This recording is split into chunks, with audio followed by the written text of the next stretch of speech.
Jordan Mitchell had managed the office at Elite Solutions, one of Chicago's top consulting firms, for nearly 10 years. He was known for running a tight ship, making sure every task was done on time and every employee followed the company's strict rules. But beneath his professional surface, Jordan had a major flaw. He was quick to judge people based on first impressions. He loved rules and procedures, but completely missed the importance of seeing people for who they truly were. One Monday morning, Elite Solutions welcomed a new employee, a young black woman named Alicia Carter.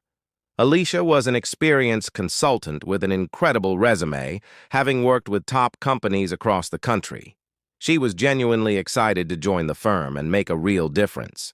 But as she walked into the office that day, she had no idea what was waiting for her.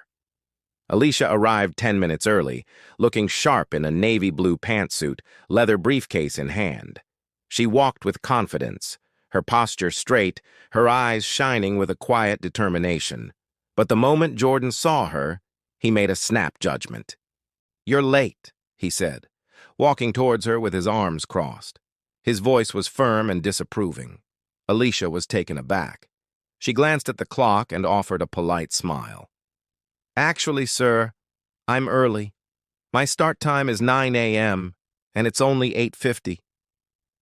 Jordan just waved his hand, dismissing her completely.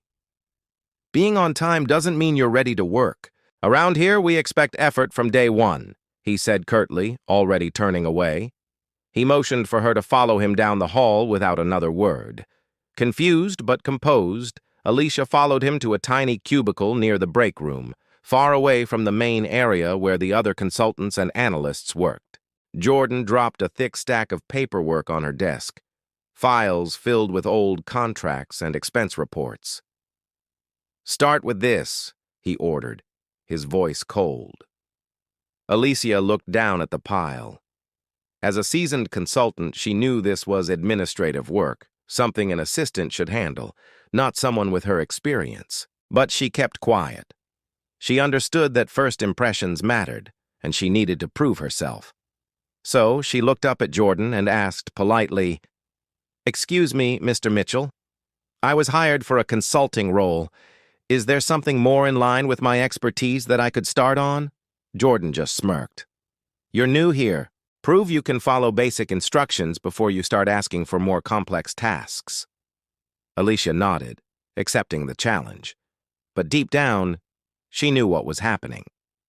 Jordan was testing her, judging her based on her appearance, assuming she was just another entry-level hire. The day only got worse. Every time Alicia asked a question or tried to talk to other team members, Jordan would cut her off or give a one-word answer.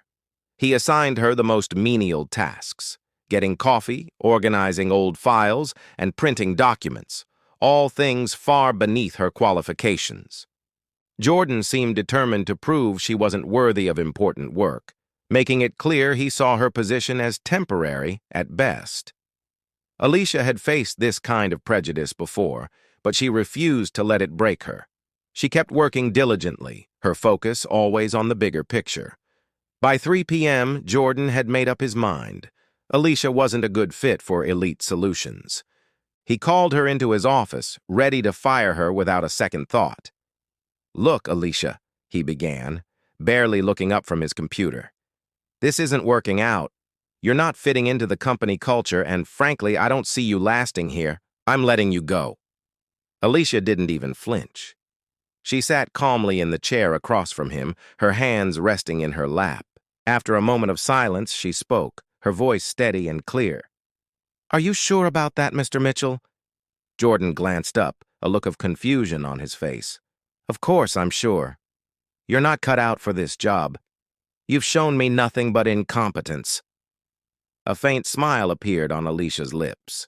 She reached into her briefcase, pulled out a folder, and slid it across the desk toward him. Jordan looked down at the folder, puzzled. He opened it, and his face went completely pale.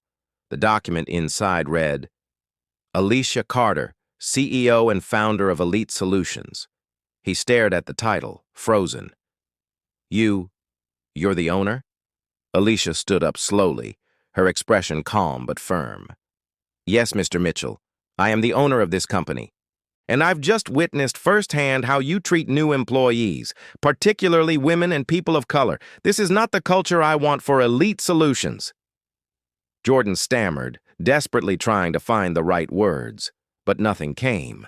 His face was flushed with embarrassment as the weight of his mistake crashed down on him. Alicia continued, her voice unwavering.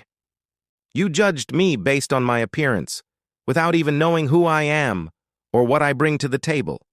And now, I have to make a decision about your future here."